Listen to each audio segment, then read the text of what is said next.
Hi everyone, how y'all doing this morning, this afternoon, this evening, whatever time it is for you? I thought I would come on here for a couple minutes and talk to you about the future of the I'm a Vaper project, what we're doing, why we're doing this, where it's going, things like that. And first of all, oh, and to let you know, at the end of this video, I'm going to put in a partial part of the show that we did on Tuesday because a lot of you didn't show up, and we did talk about some of the advocacy stuffs. First of all, I know you all seen these. These are the new I Am a Vaper Project business cards. They turned out really nice. Now, I know some of you have been asking about these, what I can do, because I don't have a whole lot. What I can do for you though is I can give you the site of where we got, and it is Vistaprint, so they're not expensive. But I have to kind of watch the cost of what we're doing for the project at the time. Second off, we do have a banner coming in for when we do go to trade shows and events and stuff like that. The banner should be here by the end of the month, I'm hoping. I just want, because the last time we went to, we were at Vape Bash, we didn't have a banner, and people didn't understand what we were doing or why we were there or why we even had a table. So we do have a banner now. It turned out pretty nice. As soon as I get it, I will show you all. It is a 3-foot by 6-foot banner. And it's actually pretty much the same color as the cards. Trying to stick to somewhat of a theme color. That's to put it bluntly, nicely, whatever. But we're trying to grow the project so we can help others out. Now, the big project that we got going on, the two big projects, two big projects that we got going on, and yeah, you can probably see my dogs trying to destroy the bed that I just made. Gotta love dogs. The one of the projects that we have going on is the sponsor. We're gonna call it SOS. Pretty much is sponsoring a smoker, trying to help get smokers to understand why we do what we do. Why we vape, how it's helping us, the benefits of vaping, and what smoking does. With that being said, we did purchase some kits. They are the Ego IAOs. Now, I personally, because I've never used one, and they weren't expensive. They weren't expensive at all. I personally went out and purchased one for myself. The ones that we got didn't have a red left, so this one is my personal one. This is a really awesome device for a starter. I've used it a few times. I mean,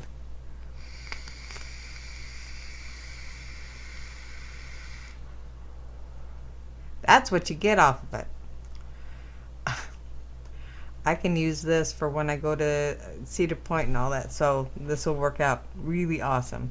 But there's one of the kits unopened, and that's how people will be getting them. Chris has a few. I have 7.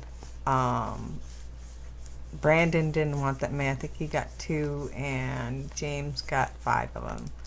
So we got 20 altogether. When we contact somebody, let's say I go into a bar and I see somebody smoking their cigarettes and whatever, I'm going to have a contract printed out so we're not held responsible because it's going to be uploaded on YouTube. But we're going to ask them if they're willing to be videotaped.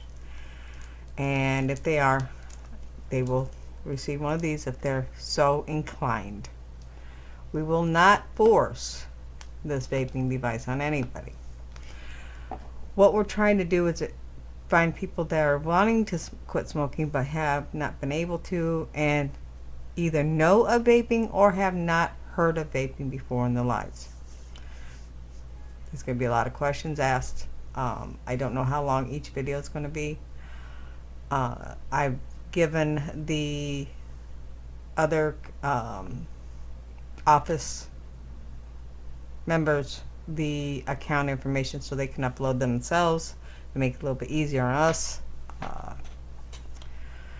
It's working. Like I said, I just got them yesterday. I'm going to try to get some juices. So if anybody wants to help sponsor and supply juices, get in contact with me. We're asking for 6 and 8 or 9 milligram juices. Mix of flavors, however you want to do it. Get in contact with me through IM on Facebook. You can also contact me on the I'm a Vaper 2016 at yahoo.com. I will put that link down below so you'll know where it's at. Things like that. Also, I'm not sure how much everybody's been actually paying attention to what's going on with the FDA regulations and stuff like that, but I was contacted by one of the members from the VTA. I had talked to him at Vape Bash, and he likes the concept of the I Am a Vaper group. Awesome. That means we're doing something right. If the VTA, militia, CASA, all them like the concept. With that being said, they are looking over the videos that we have made and future videos to take them to another level, another step. Don't know where that step is, but we're getting closer with our videos. And there goes an ambulance or something. We're getting closer with these videos to be seen by hopefully the FDA or Big Pharma or legislation or whoever. And that's why the next step, I'm counting on you to help. And this is what I need. I need a video of how the regulations are going to affect your life. What will happen if the regulations happen, which right now, yeah, they're going on, unless we actually speak out and fight it. And this is especially if you're a vendor. Vendors are going to be hurt the worst. It's going to go from the vendors down to the consumers and down to the families. Because if the vendors can't sell, consumers can't buy, consumers go back to smoking, and then the families are affected. Think about it. What I ask is that there is no cursing and no putting down of the FDA, Big Pharma, Big Tobacco, or legislation in these videos, because if you do, the video won't be played or won't be uploaded. If you do it in a professional manner and just explain your situation, they will be uploaded. The reason I don't want any cursing is if these entities or whatever see these videos and there's cursing in them, they're going to turn it off. And we don't want that. We want the videos to be seen. I put this out there on May 9th. I have not heard or gotten anything yet from it. So I'm asking your help in this matter. It's not just benefiting me, it's benefiting all of us as far out as we can go. We have over 2,600 members right now. Again, that number I did not expect to happen, but it has. And you all awesome. I mean, with everything that's going on with the FDA, I've seen a lot of chatter. Chatter's calmed down. which it shouldn't. Think about it, it shouldn't. We should still be talking as much as possible. If you see something, post it, talk about it, things like that. So, the cards are here. We're going to start passing them out. I think the next step besides cards is try to get some type of pamphlet or something to hand to smokers so they understand. And if anybody can help with that, that would be great, because I've got a big plate and it's overflowing. I've got another project that I'm working on, which hopefully within the next week or two everybody will know about. If you have any questions about the project for the videos or anything, please contact one of us.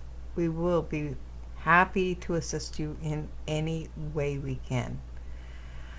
I know Chris has been quite busy, and so has Brandon. In fact, Brandon didn't even make it to the show, so he's been quite busy, and so has James. We all been busy. The FDA has really caused a ruckus. The regulations have caused a ruckus with everybody. One thing I ask, well, this another thing that I ask, I should say. I know there are people that are panicking and freaking out and wondering what the next step is and everything. Remember, that is 500 pages worth of documents that came through the FDA. They're piecing through every little bit of it, which means it's going to take a while. It's not an overnight process. And it should be done before the 90 days are up, and that's when we take a stand. Well, I mean, we're taking a stand now, but that's when we take a stronger stand, when we know where we're headed, what we have to do. So,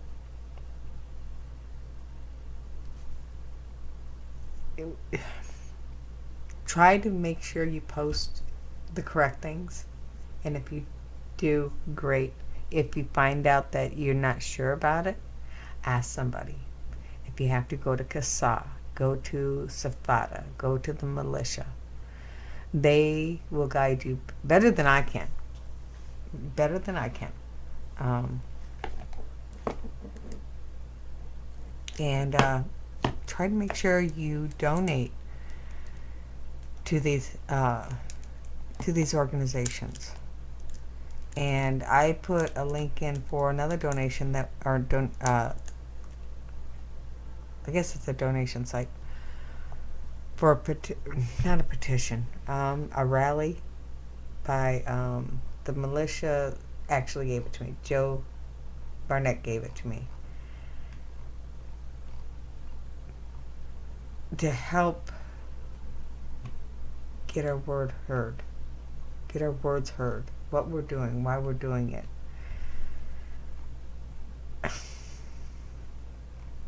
It's a hard battle, everyone. It really is. And it's gonna get harder. If you look on my Facebook page, you're gonna see the Fight the FDA, Larry W. Faircloth, West Virginia State Treasurer.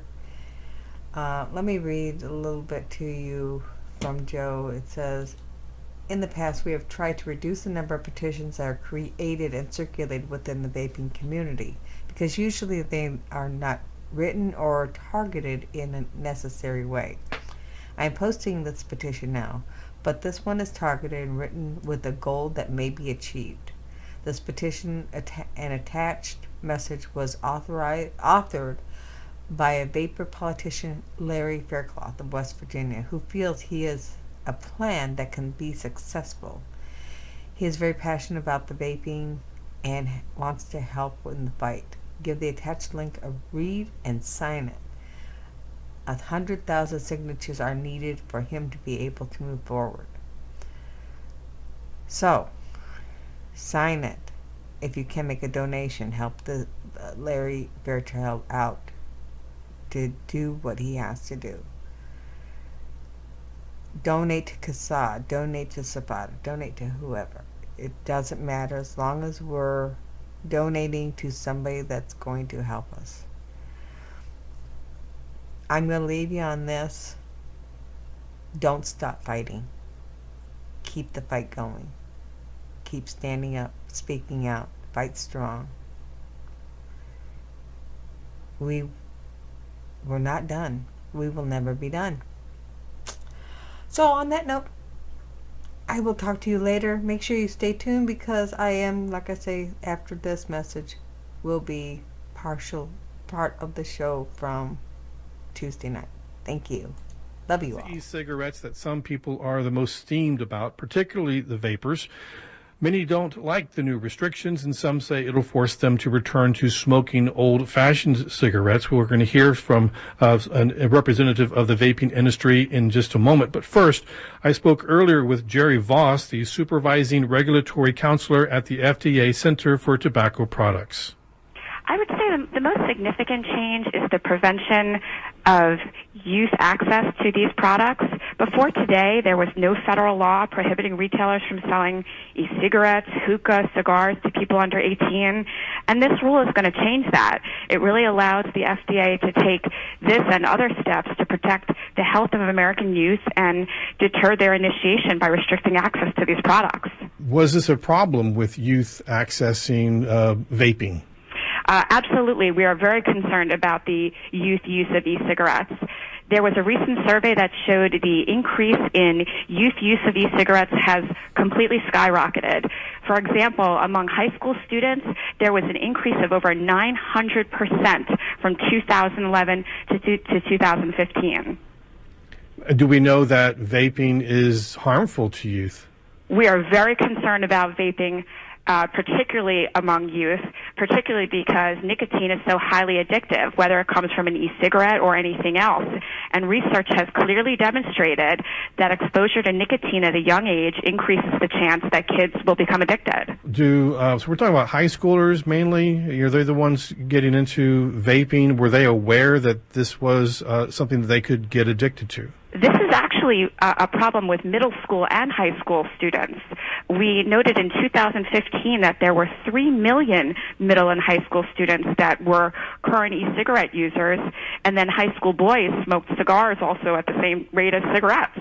So all of these newly deemed products are a huge problem among children. Were these children, high school, middle schoolers, were they being targeted by the industry?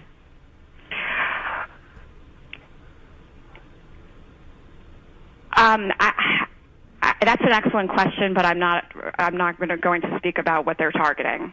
Okay, because some of the flavoring that comes with, there's a lot of choices when it comes to picking a flavor for a vaping, and it can be like Red Bull flavored and all sorts of very sort of youthy kind of flavoring, but none of that is targeted or going to be impacted by these new rules. Well, that's not true. I would like to point out that this rule that we announced yesterday is completely foundational, and it's going to give FDA regulatory authority over these products, including flavored products.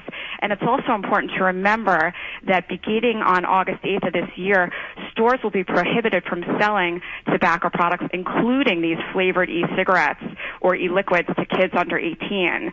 So this rule will set up an enforceable federal minimum age for the sale of these e-liquids and other covered products. So also part of it is mixing. A lot of these stores mix their own flavors, and that's also part of the new rules. What's changing there? Sure. This rule recognizes that a vape shop that engages in mixing would be a manufacturer and therefore subject to these rules. And as a manufacturer, they would have to register with FDA, submit product listings, helpful information for us to get more of a sense as to what those what those retailers are doing. And if they are selling these e-liquids that they are mixing directly to consumers, they will need pre-market authorization from FDA in order to continue doing that. So is that the biggest change for people who are over 18 who are interested in vaping? Guys, at this point, this is where I was starting to get really upset because of the fact that I found out if they even apply for this, what's it called, Minx? Oh, you're muted.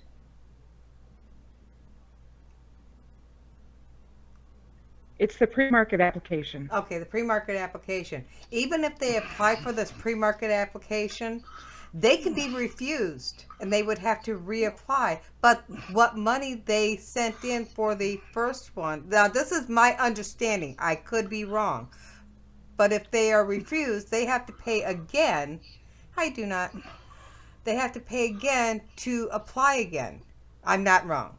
Okay. Okay, here's what the pre-market application is. Pre-market application is what you have to submit to the FDA before you can market any product. Right. You put in, and I believe it costs $1,000 for you to submit the application, and then you have to submit the application along with a sample of your product. And probably I would imagine, ingredient listings. I wouldn't be surprised if they wouldn't even require a material safety data sheet with it. Okay. And then they're going to either approve or disapprove that product for marketing. And at that point, if they disapprove the product, you can apply again and spend another $1,000 after you've tweaked it for whatever reason they disapproved it. Okay, but this is now here's the thing. You can't do a blanket pre-market application for your juice company. You have to do each, and if you're a juice vendor, let's take Gorge, our friend Lance. Right. Okay, let's take Gorge Vapors. He's got what, at least 40 different flavors? But they have to go after every flavoring. Every single flavor he has, he would have to submit a $1,000 pre-market application. And that's including the nicotine, the PG, the VG, anything. Any product he sells that's a vapor sells. product. And I'm not sure. And at each Nick level. Yes, Right. That's right, J-Rock. Have you listened to the SoundCloud? Paris. You're loud. And correct. And in the I'm a Vaper Project earlier, you posted one, the deeming regulations for dummies with Cynthia Cabrera. She's the one who went over the market application a lot because she understands this stuff. I would like a link to this show that we're listening to and that one, please, Minx, when you get a chance. Yes, please. Okay. Yes, I can do that. And now I'm hearing people say $1 million. That's like totally outrageous. Where's this $1 million coming from? If you have to do each individual ingredient at $1,000 a pop, it could end up being millions of dollars. That's outrageous. That's really Well, that's what they're counting on. They're counting on you to go to under. Look at the example that J-Rock just put in the room. Ruckus juice would be one app at 3 Nick, one app at 6, one app at 12, and you left one out, J-Rock. You left out 0. Yep. Because you would have to submit one for 0 Nick as well because For each flavor. they're saying even if there's no nicotine in it, it's still a tobacco product. Yep. Figure that out. Okay, and the cost is supposedly the cost is to process the testing hours. It is considered actually. It is considered. I did find out that 0 is being considered. Mm-hmm. It is. Thank you, Joe. It does count as a. Mondo, not from what I read 2 days ago. Mondo, can you verify if I don't know if Mondo's here, if 0 Nick is being considered? Each size? No, I don't think so, huh? Not Just for each size, but each flavor and each milligram. Because I heard it's not just the nicotine, it's the flavorings that have to be submitted. Mm-hmm. And Okay. even though they can't really regulate flavorings. J-Rock, I have a copy. I have a link to the VP live show. So I'll be listening to that later and hopefully hear what you heard. Along with all this going on, I'll give you a call after I've listened and we'll talk about it later on. along with this discussion right here, this instant, just proves there's a lot of misinformation floating around too. Well, and the problem with the deeming regulations is that they say something in one spot, and then kind of later on in the Yeah. will contradict what they've said. So zero nic is one of those contradictory areas Right. that has been in there. So what DJ J-Rock is saying is that there isn't, later on there is a contradiction in there that says that it is excluded, but at one point it wasn't excluded. They're considering everything that comes out of vaping as a tobacco product. Here's the thing. From what I understand, and I haven't read this. I'm going to be honest with you and tell you I haven't read it, and I'm probably not going to read it. I'm going to let the people that can understand this kind of bullshit read it. Oh, the 500-page. Yeah, I'm not reading it. I tried to, and I got a headache. Yeah, I don't have the legal knowledge to read it, so I'm going to let Safada and those guys. I know Greg Conley. I've talked to him. I've met the man. I trust him. Right. And I know he's going over it, so I'm going to trust the professionals that we have in place to handle that sort of thing, to handle that. However, when it comes to these things like these shows that are coming out, I'm going to listen to them. I'm going to pay attention to them, and we're going to talk about them. I was told by a vendor, a sponsor of mine, who has been looking into this as well and contacting attorneys to find out for sure, because they were looking at ways to be able to sample product, okay? Right. Because you can't, according to the new deeming regs, you can't give out free samples. Nope. Okay, so they said, well, what about zero nic? That's not a sample of anything that could even be tobacco related because there's no nicotine in it. Nope, still considered a tobacco product in that area. So I don't know. Your guess is as good as mine where this is going to end up. I don't think what they just released is going to be what the final thing is going to be. Oh yeah, it is. It is the end product. They can do amendments to it, but the deeming regulations is going to stand the way it is. Oh no, I think they plan for it to do that. But what I'm saying is, once all the class action lawsuits and injunctions and all that goes through the court system, this thing's going to get amended quite a bit before the final say is done years from now. This thing's going to get amended because it's just the little bits that I've heard about. Okay, I have not read it myself, but just the contradictions in the writing itself tells me that this is one poorly written piece of legislature. Okay, and it won't stand up. If it contradicts itself, it will not stand up in a court of law. And that's because it's not legislature. It hasn't gone through the House. This is a federal agency saying that these are the regulations. We don't have to go through legislation because this is what they've already given us power to do. We understand that. However, legislation can remove that power from that particular instrument or device. And that's where House Bill 2058 comes into play. Correct. Okay, we could take the teeth completely out of it by getting that House bill to pass. Well, and look what was it Nickwood doing right now, and they've already filed their first lawsuit. Good news is the Chinese vendors that make a lot of the devices, guys, trust me, they'll be filing lawsuits soon. Phil Pizarro put something in regarding that. I know Finis is getting into it already. Right. Yeah. Yeah. Inokin, you can look for Inokin, Smoke Tech, Joytech, all these guys to be filing class action lawsuits because this affects their business to the tunes of millions of dollars. We are their largest customer. Yep. In the world. Okay, so we have the backing, and there's a lot of money that China has to back that legal fight. This isn't over, not by a long shot, but I'm not saying don't be scared. I'm absolutely frightened that things are going to change, especially when it comes to the e-liquid end of it. Now, as far as the mechanical end of it or the equipment end of it, China may be able to save us there, but we're going to end up having to come up with a way to deal with e-liquid. You're right, J-Rock. This is the worst possible scenario, and a lot of this is as of August 8th, because it's 90 days. It's not a 3-month period. Whatever's on the market as of August 8th is what we're going to have. We can't get anything new until after the pre-market application. And that's only for a couple of years. Mm-hmm. And then 2 years from now, everything that we have now will become outlawed. Yep. All right. If it stays as it stands. Right. if the lawsuits that are going to be right.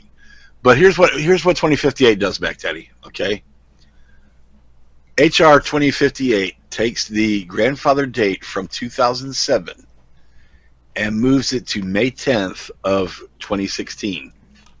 Okay, today, as a matter of fact. So what we have now Would stand. Will stay. If 2058 gets approved, yes. Everything up until today. So every device you've got sitting on your desk right now, every juice you've got sitting on your desk right now, all of those things would remain legal. And it would also stop the pre-market, yes. Yep. Okay, so that one piece of legislature is the most important piece of legislature in my mind in this coming election. You need to seek out and elect politicians who are supportive, or re-elect politicians who are supportive of that piece of legislature. Right. And right now, that's where we come in, and that's what I've been doing, is contacting my people to say, support this or you're not getting my vote. You know, as I explained to them, our brick and mortars pay taxes. They are making this state one of the ones that people want to move to. You lose, in Boise, there's 30 brick and mortars. They lose that income. That's a vital amount of their voting base. And who wants to lose 9 million people who vote?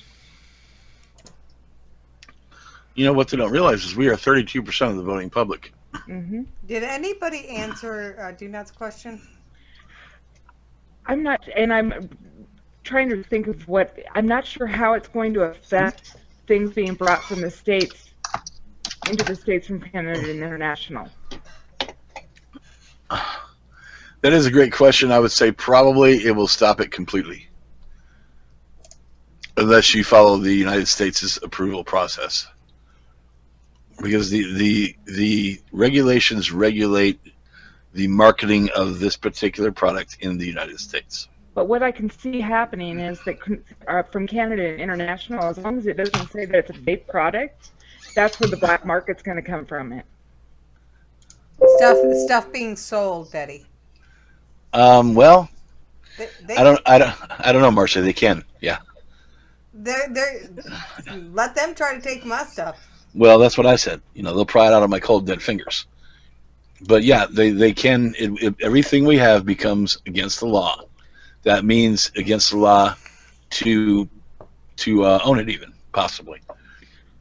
well, Now, are they going to enforce that? Probably not. Well, my question to the FDA is, if nicotine is a tobacco product, are they going to start banning vegetables like tomatoes, eggplant, peppers, things like that? Because all of those have nicotine too. No, they won't, because they're only after us.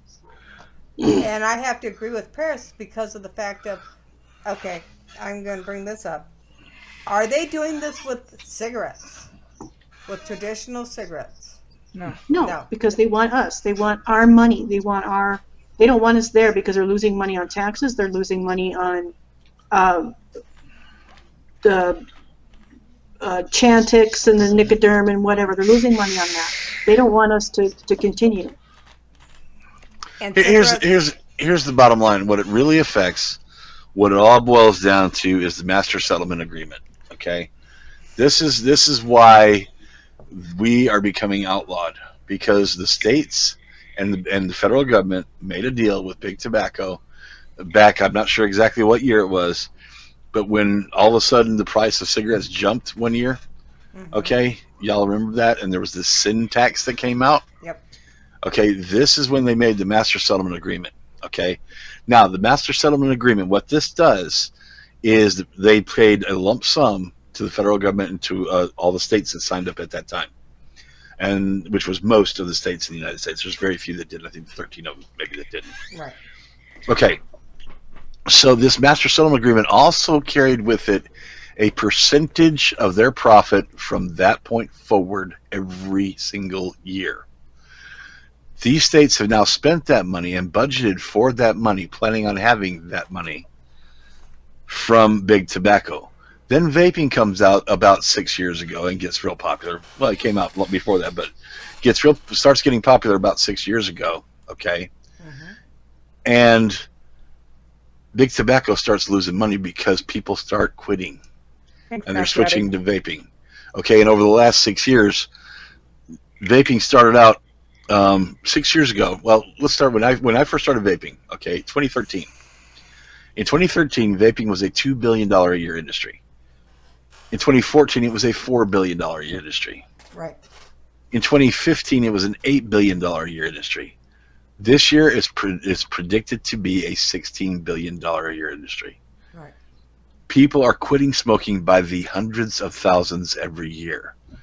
For every 100,000 people that quit smoking, that's millions of dollars every year that states are not getting from big tobacco because big tobacco is not making the money on the cigarettes. Right. Well, and it's not And tax money on top of that. tax money, and also people are going to be living longer. And so then, this is just in my own Machiavellian, conspiracy theory way. We're going to be living longer, and there's no Social Security for us to have because the government's already spent it. So we don't go in and pay for the medicines from Big Pharma. We don't, because we feel better. Big Pharma loses. Big Tobacco loses because they aren't getting our smoking dollars. And the government loses because we're going to live longer. And insurance loses because we live longer. Right. That's my opinion.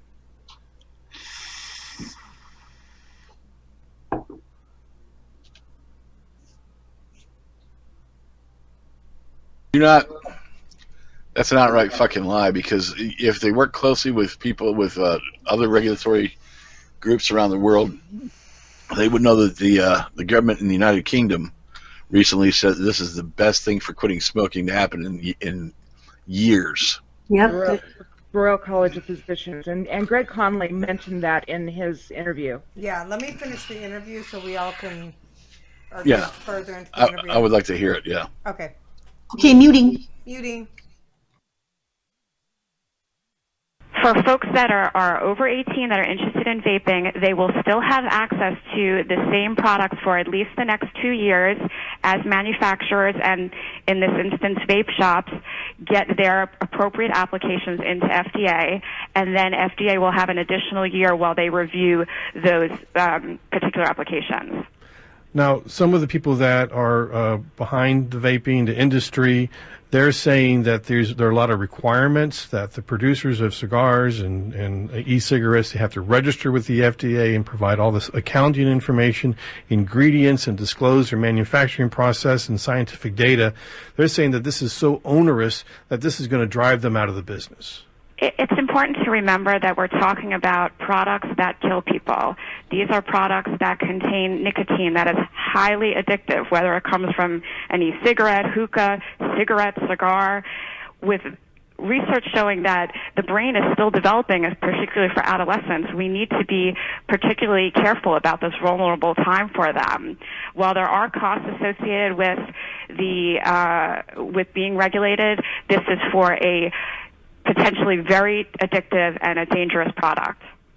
But there are the people who are saying that this is a give-me for the big e-cigarette industry, that they may have to give up the youth market, but then they're going to be able to capture the niche market of and do away with these independent shops. And so if people want to vape, then they're going to have to go Marcia, to the can you big pause for a second? manufacturers.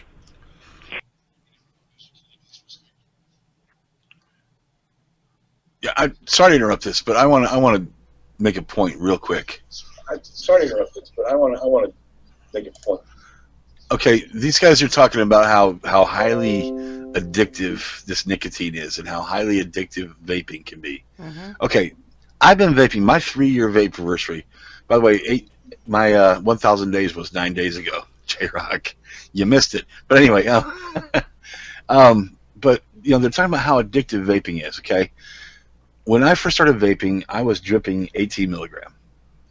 I've been down to 3 milligram for a while now. Right. And I don't know if some of you don't know this, but I've got some serious lung issues going on, and having a hard time vaping, breathing, let alone vaping. Okay. Mm-hmm. But beyond that, I spent the better part of 2 weeks hardly vaping at all. And if I was so addicted to this nicotine, would I have not been going crazy? And there've been times I've actually left the house recently and left my vape stuff at home and been gone all day and have it not bother me. Okay. And I'm faced with the possibility that I may have to stop vaping soon. Doesn't mean I'll stop doing the shows. I'll still be here doing the shows, but I just won't be able to vape with you guys if that happens. Right. But I just wanted to point out that nicotine is not highly addictive. No, it's not. Is no more addictive than coffee is. Okay, what's addictive is the 4,000 other chemicals that big tobacco put in with your cigarettes that made them addictive. Right. Don't fall for this nicotine is addictive bullshit, because that's absolutely what it is. Bullshit. Oh, I totally agree with that. Okay. And when I hear people saying that nicotine is more addictive than coffee or caffeine or whatever, I'm just like, what? Where are you getting your information from? Because, again, I go to Cedar Point. I don't vape the whole time at Cedar Point. But Yeah, 4,000 FDA approved chemicals, right? I started at 36 and I'm down to 3. I started. Oh, And I was going to say, if it's addictive, why did I drop? Right, exactly. yeah. And that's the thing. It's not addictive. It's the other chemicals that's causing us to be addicted to cigarettes. And that's what we got away from, was those other 4,000 chemicals. I want them to explain to me, out of the 4 ingredients that go into vape e-liquid, what is the health damaging ingredient? We have 4 ingredients as compared to 4,000. How can we be worse than tobacco? Because they want us to be. That's If they say it, it's true. and it's sad because we know that it's not as damaging as cigarettes. But They're counting on the sheeple. They're counting on the sheeple. Right. Right. Exactly. See, that's why I wouldn't do good at public speaking when it comes to something I'm very passionate about, because I'd rather go out there and kick their fucking ass than to actually say something intelligent. Yeah, they put PG on that list. Excuse me, Celtic, are you using an inhaler? I'm using an inhaler. I spent the day in a hospital where PG was being pumped in the ventilation system all day long. Oh my gosh, maybe that hospital should be reported because you're using a chemical that shouldn't be used. Oh, it's highly addictive and bad for you, yeah. And yes, I'm on an inhaler. And actually, I just did you watched me suck on this thing for, what, about 20 minutes before the show? Yep. Was full of PG. But yet, that could be killing you. Yeah, it's a nebulizer because I had to give myself breathing treatment. But see, all these facts, don't confuse them with facts. So, That's the problem. They don't look for the facts. They're going to believe whatever they see in the media. Joe's Six Pack America only believes what he sees and what he's being told by the media. Right. And so if the FDA goes to the media, just like they've done during this interview, and says this is the truth because we say it's the truth, Joe Six Pack America says, oh, the government says it's true, and it's on the public Texas radio, it's true. Right. That's unfortunate. Huh? I'm sorry, I was distracted. I was watching Marcy lube her lips up. There's too many people that believe what the media say and what the government tells them. Sheeple. They aren't going to step outside their box and really look at the facts. Nope. They're going to believe what the so-called health professionals want them to believe. And I feel sorry for their poor lives because... The problem with that is, they've tried Shantex, they've tried the patches, they've tried the gum, they've tried whatever. Wellbutrin. Do you want to know how fucked up Chantix is? Oh, I know. It made me normal. Oh, God. That's how Help us. God help us. This doctor on this interview says Chantix is okay. Paris, Oh, really? You are never to take Chantix again. Because I like you abnormal. I know, right, Dewey? This just in, May 10th, 2016, Tampa, Florida, Nicopure Labs LLC, the leading manufacturer of American-made e-liquids, was the first to file suit in U.S. District Court in the District of Columbia challenging the FDA's deeming rule that would subject electronic cigarettes and other vaping products to more onerous restrictions than combustible cigarettes under the Tobacco Control Act. More onerous restrictions than combustible cigarettes. That's what I call a great birthday present, right there. And that's what I was going to, you beat me to that one. That's what I was talking about earlier. I had, being where I'm at now, you can ask me, because I know she's on my page all the time, and I'm like, literally, okay, this is the way I've been since the 5th. I literally went to, hi Lord Mage, I went to Cedar Point, and all I can think about was this FDA stuff. Well, that's every discussion I have with my family, with anybody that is around. I'm sure that all of my social media hates me because that's all I can think about. Yep. I am so mad and so aggravated with what's going on that it's consuming me. Yep. Well, that's how you weed out the bad people, Minx. Well, you saw my little skeleton on there. And Hera just made a good point. Shantex almost made her jump out of her window because Shantex has a bad rep of making you crazy. On Paris's behalf, it made her normal. But okay, they've got so many. Okay, the FDA has so many approved medications out there, and I'm going to say this: it causes worse problems than what you have. Anal leakage! Anal leakage! Who wants anal leakage? Anal seepage. How many people have been up late at night? How many people watch late night TV on the show? No. I watch very rarely. Well, watch I know Paris. Unless there's sports, I don't watch TV. Okay. Well, Sacrilege. Oh. Well, let me tell you, I don't watch TV as a general rule, but I've had the TV on kind of in the background for noise. Okay. Mm-hmm. And as you're watching the television, you see these infomercials for these lawyers, and I'm sure you've all at least seen one of them, where it says, if you or a family member has been hurt by a pelvic mesh implant, I've contact this lawyer. Guess what? All those products are approved by the FDA. Yep. Exactly. And then they get recalled, and then the company that makes the product gets sued for it. Right. If you don't mind, Marcy, I'd like to read. There's just a couple more paragraphs to this. Okay. This little press release here. Let me finish up here. In its court filing, Nicopure Labs, who is not affiliated with any tobacco company, contends that the FDA's rulemaking process violated the Administrative Procedure Act, and that the deeming rule violates the First Amendment to the United States Constitution. Back in 2009, Halo revolutionized the way e-liquid was manufactured and packaged, forever changing the vape industry as few knew it. Today, Nicopure Labs is again at the forefront of the industry as revolutionaries, as Nicopure Labs leads the way in defense of our constitutional rights and for the future of the entire vaping industry and the American right to choose.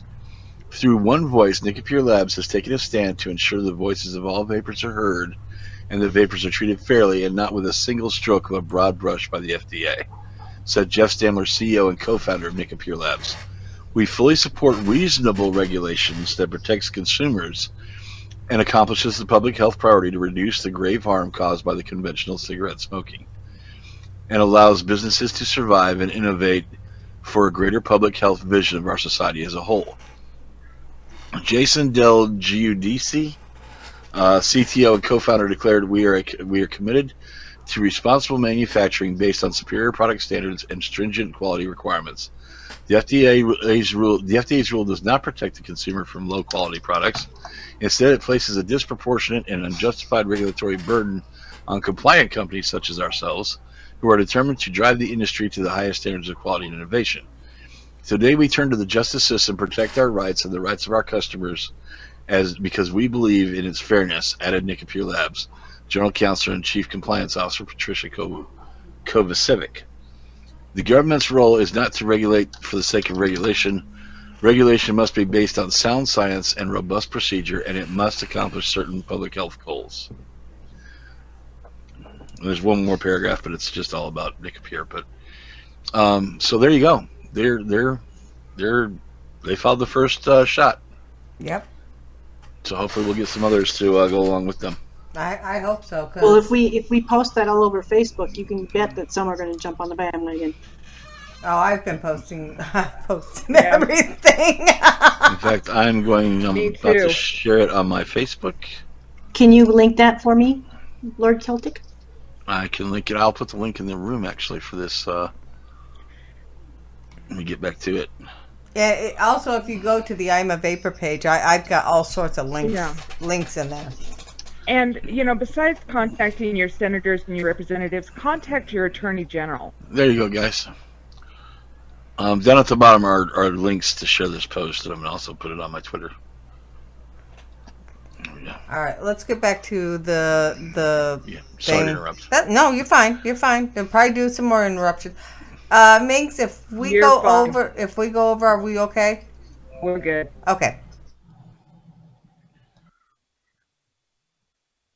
Well, I should probably FDA say something took today. particular interest wait. to try to accommodate small-scale tobacco product manufacturers. These were the smaller manufacturers, and we recognize that they may not have the same resources as Harris, larger mute. tobacco companies.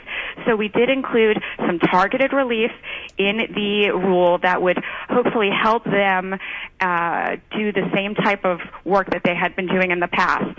We'll also provide them with assistance for their marketing applications and also assist them in navigating the other regulatory requirements associated with this rule. So we've heard over and over again that, reduction of tobacco use is the easiest way to reduce cancer rates in the United States. And what do y'all expect to see to come from these new rules? How will it impact morbidity in the country? Right now, more than 480,000 Americans die prematurely each year from tobacco use. We expect that over time, this rule will absolutely reduce the tobacco-related death and disease in this country. All right, Jerry, it was great talking with you. Good luck. Thank you very much. Bye-bye. That was Jerry Voss, the Supervisory Regulatory Counselor at the FDA Center for Tobacco Products. When we come back from this break, we'll hear from the vaping industry. We'll also take your phone calls reacting to the new rules. You can call in at 210-614-8980, 210-614-8980. The Source continues after this. Welcome back to The Source on KSTX. I'm David Martin Davies.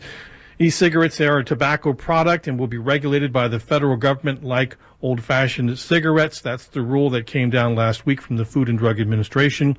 And this removes e-cigarettes from the hands of minors, and it will start requiring a lengthy approval process for the ingredients in an e-cigarette. How is this going to impact your vaping habit? Give us a call. The number is 210-614-8980. Earlier, we spoke with Jerry Voss from the FDA Center for Tobacco Products. And now we're going to hear from the industry. We have on the line Greg Connolly, the president of the American Vaping Association, and also with us in the studio, Dr. Laura Tenner, oncologist at the Center for at the Cancer Therapy and Research Center at the UT Health Science Center, and welcome to The Source. So let me ask you, Greg Connolly at the American Vaping Association, what's your reaction to the rules? Our reaction is that this is going to be a disaster for public health and is going to hand over this entire industry to big tobacco companies that can subsidize the pre-market applications with money they make from selling cigarettes that kill hundreds of thousands of people each year. Dr. Michael Siegel, who is a professor of public health at the Boston University School of Public Health, he just analyzed the deeming rule, said it would be a disaster, said it would cost more than $1 million for each individual, for one single product, to have even a chance of staying on the market. The only companies that can afford that are big tobacco. Small businesses are going to suffer from this, and smokers' health and their ability to quit as well will suffer from this. So walk me through this, Greg, because it's hard for me to follow how these new rules, which were intended, what we just heard, to reduce cancer rates and help save lives, you're going to say it's going to do just the opposite. Well, first, it was disgusting to hear the FDA spokesperson say we're talking about products that kill people. Well, cigars may kill people, but that's certainly no statement that's ever been made by the FDA or CDC with regard to vapor products. And with regard to minor bans, no one opposes minor bans. I think they're overstating the impact of federal regulation at this level. 48 states already have minor bans in place, and they're being enforced. And what is going to enact modern-day prohibition is that requirement that she very briefly spoke about, pre-market review. When you hear the phrase pre-market review, you think, well, they're going to review products before they go to market. No. Every single vapor product that has come to market since February 2007, which is the entire market, will, after August 8th, 2018, it will be a federal felony to sell over 99% of vapor products on the market because the applications, just to have a chance of being able to keep them on the market, are so expensive, so full of regulatory quagmires that only the largest cigarette companies will be able to afford them. So, Greg, you say there's no evidence linking cancer and vaping? Absolutely not. The Royal College of Physicians, the body of 32,000 international doctors who, in 1962, they released the first report linking cigarettes to lung cancer 2 years before the U.S. got their act together and stood up to big tobacco. The Royal College of Physicians, about 2.5 weeks ago, released a report of over 200 pages in length where some of the best experts in the world reviewed the evidence on nicotine, reviewed the evidence on vaping. Their conclusion is that vaping is going to be at least 95% less hazardous than smoking, likely a lot more. So let me switch over to Dr. Laura Tenner, who's in the studio with me. She's an oncologist at the Cancer Therapy and Research Center at the UT Health Science Center. And can you comment on or give me your opinion about whether or not vaping causes cancer? Yeah, I'd love to comment on that. I think there's a couple things you need to recognize first when you're discussing this. And first is that vaping hasn't been around long enough to see any kind of long-term effects. So any kind of consideration for cancer-causing substances is all theoretical at this point. And what we do know, though, is that the FDA has looked at some of the ingredients shown in these vaping products and has found some carcinogenic agents. So allowing them to continue on in this instance without having any kind of FDA regulation, looking at to see what they're putting into the products and saying that they're not carcinogenic because at the 5 years they've been on the market there haven't been any cancers, I think is irresponsible. And that's what the FDA is trying to say at this point when we are looking at children in middle school and high school who have extremely addicting personalities getting involved with these tobacco products, so nicotine products, meaning vape products, e-cigarettes. Now 16% of these middle school and high schoolers are addicted now to these e-cigarettes. And the FDA even came out and said teens who use e-cigarettes have more than 3 times as likely to smoke traditional cigarettes a year later. So it's just this process of getting these young children involved in smoking cigarettes later on in life and eventually having the same kind of outcomes that we're having with cancer and other health hazards from cigarette use. Greg Connolly, respond and I'm going to take some calls. Thank you. First off, I will take the advice of the Royal College of Physicians and Public Health England, where both of those respected agencies said about 95% or more less hazardous than smoking. As for youth, it's important to remember that youth usage is measured by past 30-day use.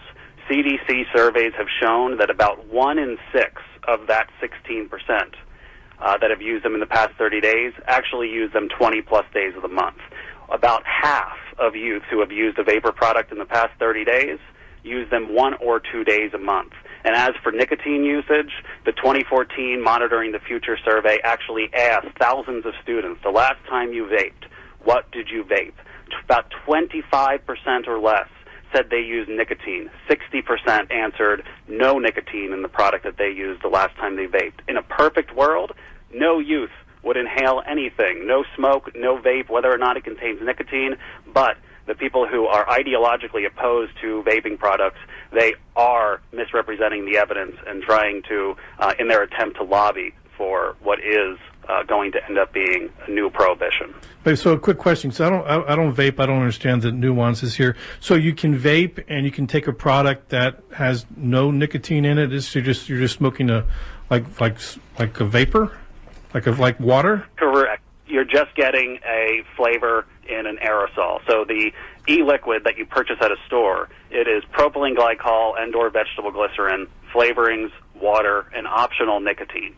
And so you can get, and the purpose of that was for smokers who they start off with the highest nicotine level, they work their way down, and if they so wish, they can go to zero, and then it's easier to not use anything. Okay, Dr. Laura, respond, and then we'll get to the calls. You can also put marijuana in these vaping products, Well, and that that's has not what been we're a big talking about. concern I mean, so for the use of these products. I'm just saying that if you can take the nicotine out, you can also put other things in them as well, and those have been harmful for children. In fact, there also but what have is been the issues. concern about kids using non-nicotine products in a vaping situation? The issue is that it gets kids. I think it draws them into this issue of having to have something. I'm going to unmute here. Okay. Did you pause? Yeah. Are you fucking kidding me? Did she really switch to the marijuana fucking argument? Yes, she did. My head's going to explode. Welcome to my world. I'm going to remove myself from this show because it's going to be nothing but swearing from me for the next 30 minutes. That's okay. over That's that. why we're here. That's why we're here. Yeah, she This is did go with that. absolutely fucking bullshit. Mhm. Okay? Really? Did she really? I mean, Yes, she did. oh my God. That is why I should not have listened to it early this morning before I finished my first cup of coffee. J-Rock, I'm going to stab her in the eye with a cinder block numerous times. Can I do that? Jeez. I listened to that and I'm like, what? Are you serious? Really? Somebody should pluck that bitch's eyeball out of the skull fucker. I'm telling you. Yeah, she brought that out, and yeah, I was just like, how are you going to do that? This just yeah. Okay, you know, yes, you can put marijuana in this state. You can also put methamphetamines in it, in case you didn't know that. There's all kinds of things you can put in it. You can put any drug you want to in it, just like you could put any drug you wanted to on a cigarette and smoke it. Okay, but that doesn't mean you're going to do it. Right. That doesn't mean the average person does it. Whale right? Well. Yes, you can put whale cum in it. Yes. I don't. She's so unintelligent. Like I said just a few seconds ago, who did she pay to take her board? Oh yeah, you can vape booze. Did you know that? Yes, you can vape booze. Yes, you can do that. In fact, there are. I know of. You can even put calcium spooge in it. I know you. I'll send you another bottle. Do not just. I'm sorry, I got a little behind there. I've been sick lately. Anyway, but you know, it's ridiculous that she would stoop to that level. I mean, there went any credibility she had for me right out the window. Mm-hmm. Well, the first time she opened her mouth was it for me. Yeah, Yeah, when I heard that, I was just like... The only thing good for that mouth is to stick something in it. And once upon a time, I smoked a banana peel trying to get high, but, what the fuck, Yeah, I know, somebody said you get high from it, so I tried it. There was a time in my life when my drug of choice was more. You're correct, DJ. Anything to discredit vaping, and it is propaganda.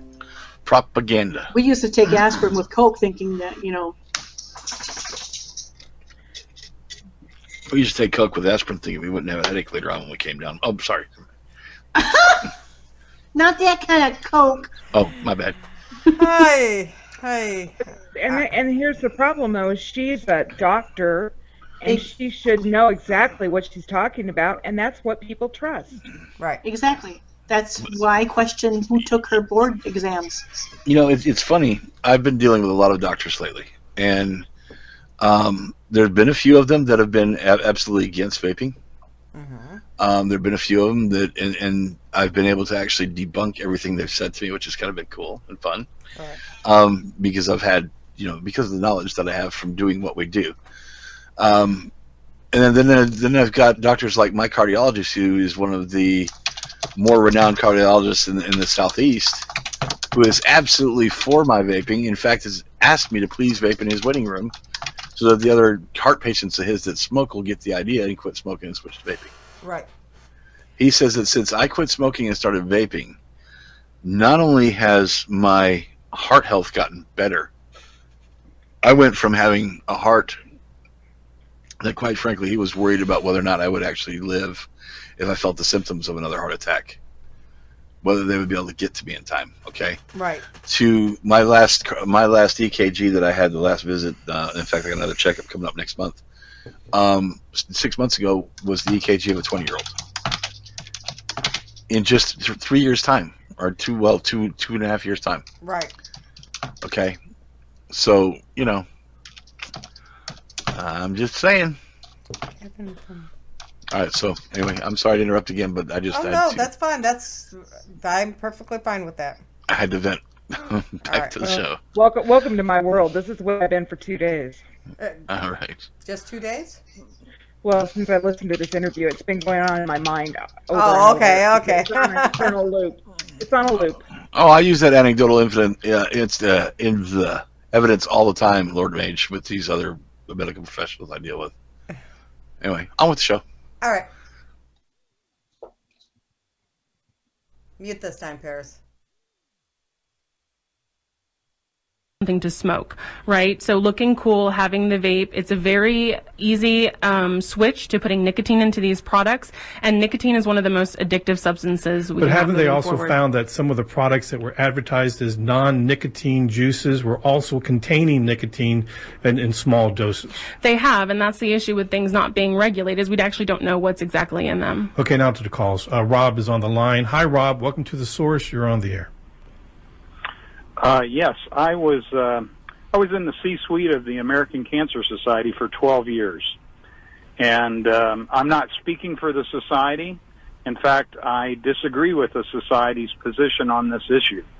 Vaping is one of the very best methods for taking someone off of an addiction to cigarettes to something that has no carcinogen effect.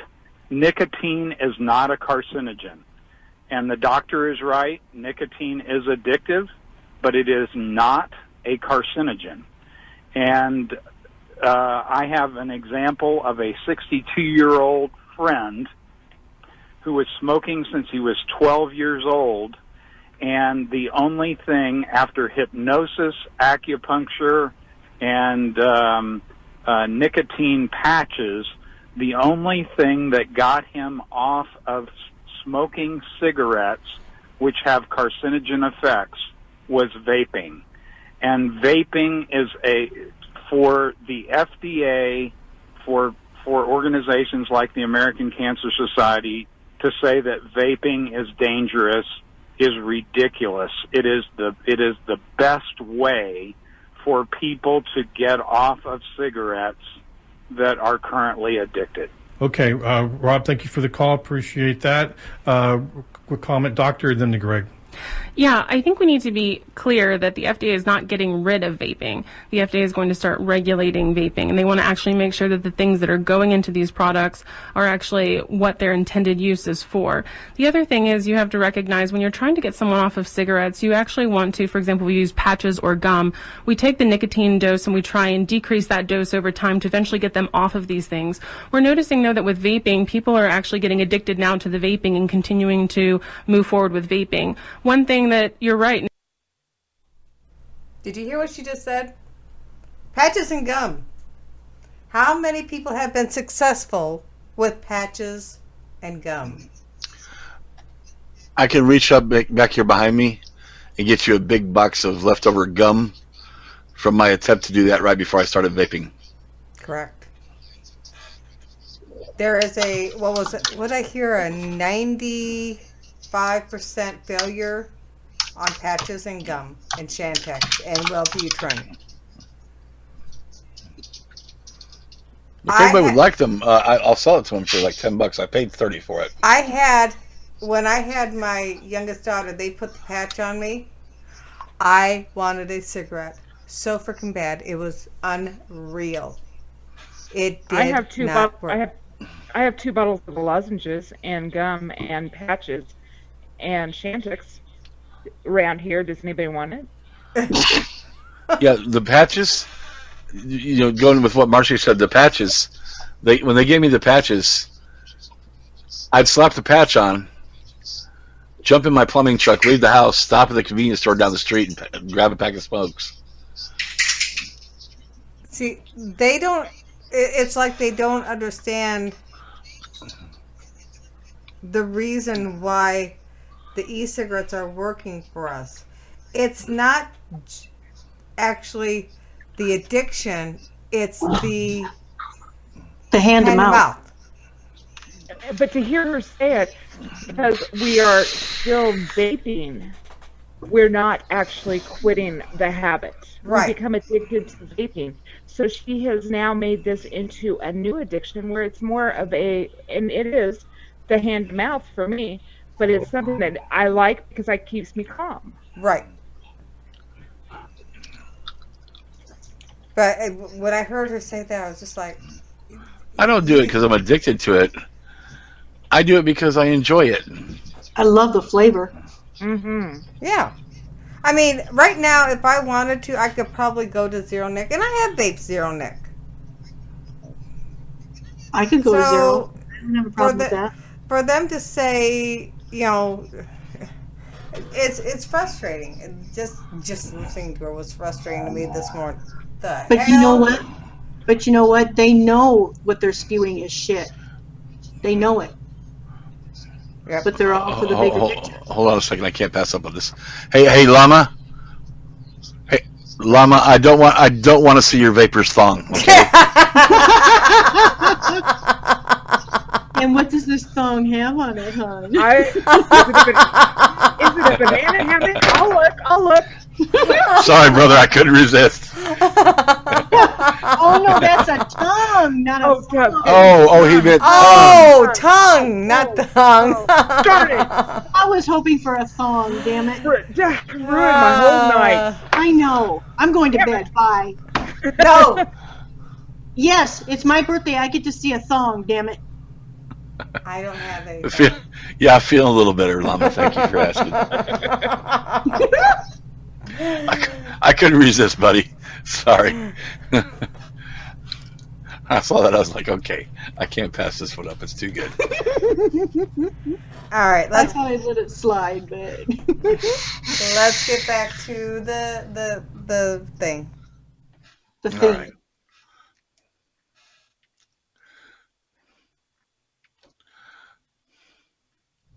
Y'all have to mute. Oh, sorry.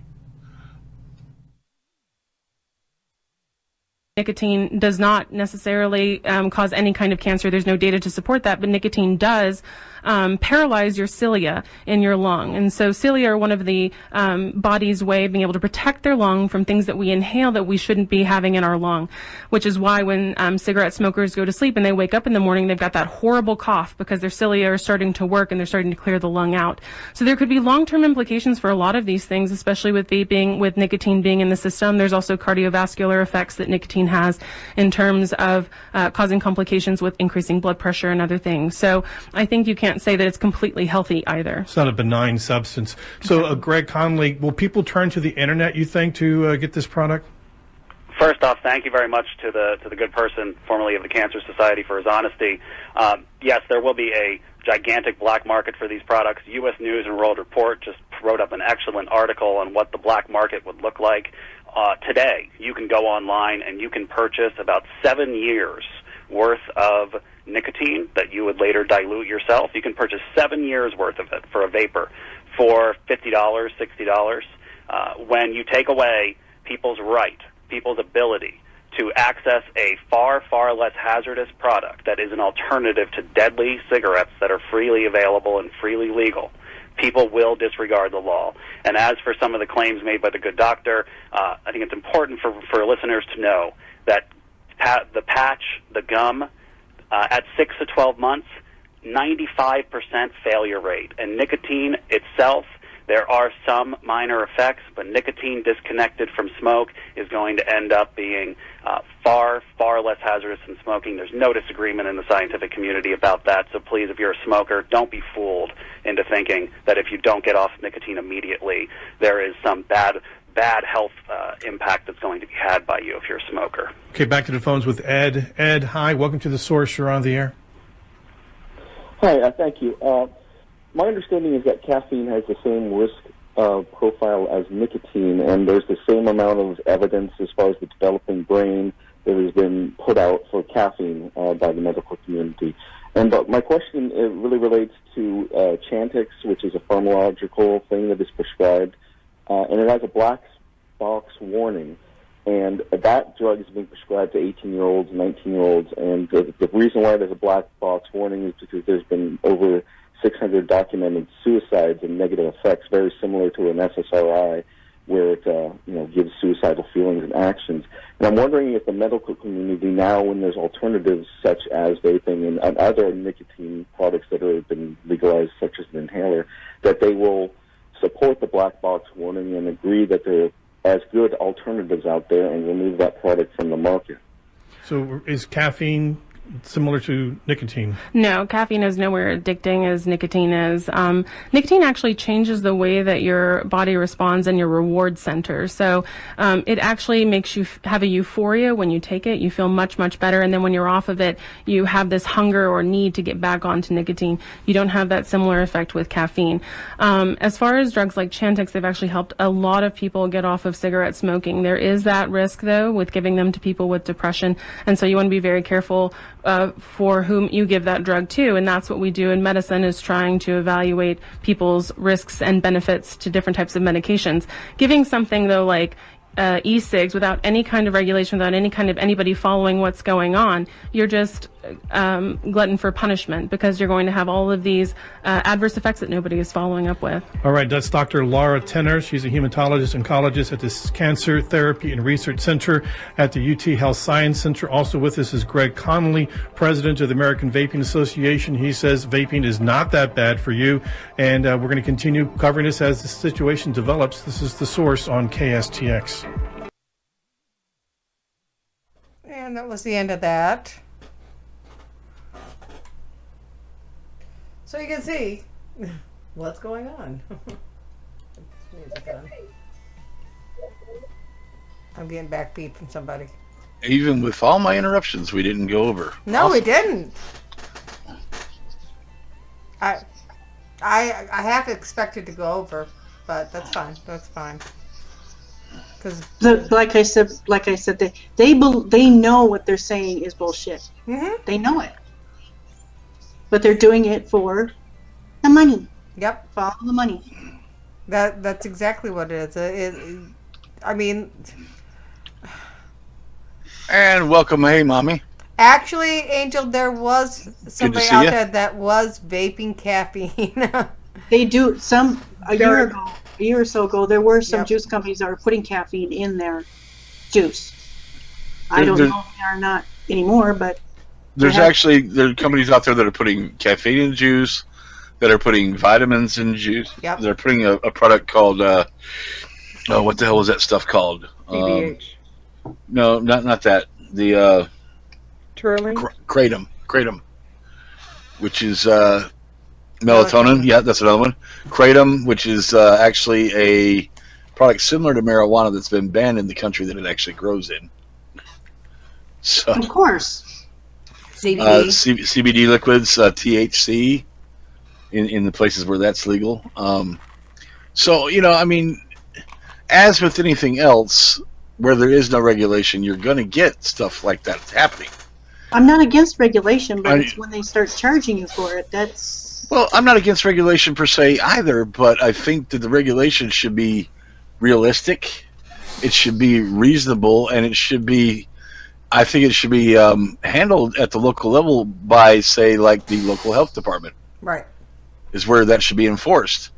I think that, and some of you may disagree with me, but I think that mixing rooms and mixing labs should be held to restaurant quality standards. I don't think we need to go any further than that. I agree with that.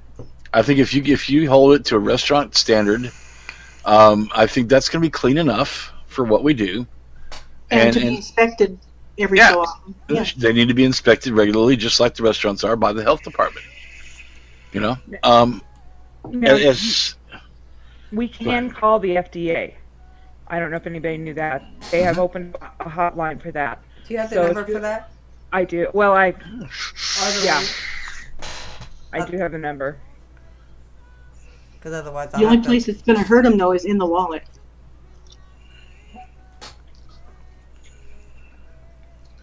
And also, guys, we all need, with everything that's going on, we all need to be part of CASA, SAFATA, the militia,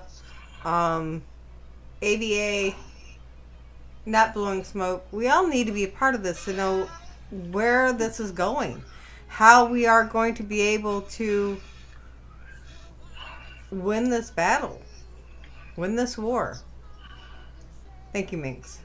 You're welcome. And that FDA hotline is for us to ask any questions concerning what's going on. But we're not going to get any truthful answers, so. This link is actually from Taste Your Juice, but he got it from CASA about questions you should ask the FDA. Okay. I'm just liable. If I could punch through the phone, I'd probably. Uh-oh. Mommy left. Bye, Mommy? Mommy's going to make a phone call now. She's off making that phone call. Screw that! I'm going to call now! But I don't know where it's. I know that I'm going to continue to be an advocate for it. Oh, definitely. Where it goes, I don't know. But I want to support things like, I know some of the vendors are having sales where they give so much to SAFATA and not blowing smoke, or CASA. Right. Those are the things that I'll support for this. Right. And that's the thing. I'm going to say this, and hopefully nobody thinks of me as bad, but right now, instead of doing these cloud videos and hand checks and stuff like that, we need to start talking about this. We need to get people off their butts and start working with helping the situation. Why would anybody think bad of you for saying that? You know what makes me upset? What's that? Is I post all these on my Facebook page. Not one of them. Oh, I'm sorry. Maybe one person. Not one of them has liked, shared, nothing. But all the other shit, yeah. But you know what? People still see it, Paris. People still see it. I'm just so don't stop. I'm sure my non-smoking friends are very tired of seeing my stuff, but screw it, it's still going to go out there. Betty, I don't consider them idiots, but to sit there and make a challenge video or something like that right now is not helping the situation. I'm not a cloud blower, but I like the way I vape. I don't think there's anything wrong with that because you enjoy doing it in what you're passionate about, but the priorities need to be... Yeah, we have to prioritize what we're doing right now, and our priorities right now... Oh, okay, all right, thank you. Thank you for clarifying that. I think it's counterproductive to what we need. Yep. We need to be productive in what we're doing and whatever we have time for. I know people work, people have lives, they have real lives, but if this is something that is important to you, spend 5-10 minutes and send letters or talk to somebody. Talk to non-smokers and educate them on why it's important. Chances are they've had a smoker in their lives, and this is how it could help them. That's my thought. Yeah, and I know you've been totally understanding with what the I'm a Vaper group's doing with trying to find smokers and educating them and seeing if they, and that's, like I say, that's where these are coming from. I'm so excited about that because that is one of those mods that I saw and I thought, my gosh, if I'd have had that when I started. Oh my God, this thing is like, I just got it today, and I mean, I've been vaping on it. I don't vape on it all the time, but I mean, do you remember what we started on? Yes. That was out that we started on? Holy shit. I started on the Cigalite. So did I. So did I. I saw a guy at the hospital on a Cigalite today. I walked right past him with this in my hand. And he's sitting in the emergency room, and he was actually hitting his Cigalite. I was wondering how long they were going to let him get away with that. Did he say anything to you? I was in such a hurry, I didn't have a chance to stop and talk to him. I think I probably would have been one of the people that would have went up to him and said, "Do you realize that you're not supposed to be vaping in the hospital? Because those are the things that's going to hurt us, that are hurting us." Some places in the hospital, they allow you to do it. Where he was at, did they allow it though? Nobody was stopping him. Hmm. He was in the emergency room, waiting room. Of course, he wasn't blowing out big clouds either. It was just a Cigalite, so it was like light up and poof, you know. Oh hell, I walked through last year. I used to walk through Cedar Point, and I would stealth vape all the time. And I literally had a worker come to me and says, "You can't do that in here." I says, well, last year they allowed it. He says, "Yeah, but this year they changed the law." I'm like, okay. Yeah, we have to walk like across the street and down the street and over the woods to Grandma's house. I go outside the ER and around the corner of this one brick wall. And unless the little security rent-a-cops are on their rounds, right, nobody ever says anything to me. Right. And the one time they did, they're like, "Hey, you gotta go across the street to do that," and they just kept on walking. I was like, "Okay, I'll do that." See ya. I haven't, thank God, knock on wood, haven't been to a hospital in years. Well, I take my grandson to get his Remicade every 2 months, and what I do is I go to my car. Well, here's the beautiful thing about hospitals. Let me tell you something that I learned about hospitals. In the bathroom in the hospital, they have these nice big commercial toilets that when you flush them, they make this big whooshing noise. So I've learned to reach back, hit the flusher, and go while it's making its whooshing noise. And then you kill two birds with one stone. You cover up the noise and the smell. And the smell. Oh, I'm sure those people think I must have been full of shit when I walked in there, because I'll flush like 5, 6, 7 times. And if anybody looks at me funny when I walk out, I go, "It's an old trick I learned in prison. The guys don't like you leaving the smell in the bowl. You drop it, you flush it." Exactly, Daddy. Learned it in the military too. You drop one, flush one. You don't ever leave that shit sitting in the bowl. Hey, it works, Yep. The only problem is you gotta sit in there until the fart fan sucks all the vapor out of the room. Otherwise, people kind of look at you funny when you roll out like Cheech and Chong, Sorry, I farted a lot while I was in there, pal. Don't light a match. And these are non-combustible, so we're safe. I'm waiting for Buttons to start busting out laughing while she's on the phone. I don't think she's got us turned off. If she's